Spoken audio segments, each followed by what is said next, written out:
ఒక మనిషి మాటలు దేశాన్ని కదిలించవచ్చు. ఒక మనిషి మరణం చట్టాన్ని ప్రశ్నించవచ్చు. అది రుజువు చేసింది పాస్టర్ ప్రవీణ్ గారి డెత్ మిస్టరీ. సరే, ఆ డెత్ ఏమిటనేది మనం తర్వాత డిస్కస్ చేద్దాం. But I just want to discuss about what is the litigation behind of this. First ఇక్కడ వినిపిస్తున్న వాదనలు ఏంటి అంటే యాంటీ కన్వర్షన్ లా. ఈ యాంటీ కన్వర్షన్ లా ఏంటి? ప్రవీణ్ పగడాల గారు యాంటీ కన్వర్షన్ లాని ఛాలెంజ్ చేస్తూ బిల్ ఎందుకు ఫైల్ చేయాల్సి వచ్చింది అనేది చూద్దాము.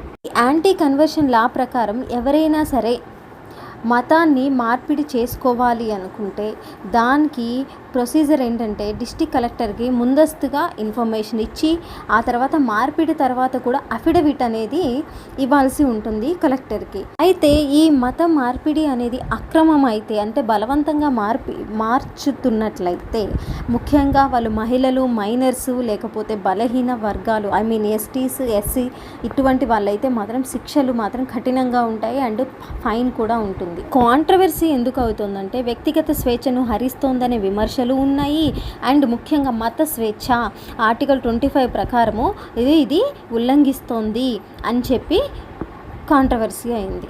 రాష్ట్రాలు అయితే ఈ యాంటీ కన్వర్షన్ లాని ఆచరిస్తున్నాయో అవి పూర్తిగా ఈ ఆర్టికల్ 25ని ఉల్లంఘించినట్లే కదా, అంటే మత స్వేచ్ఛని హరిస్తున్నట్లే కదా.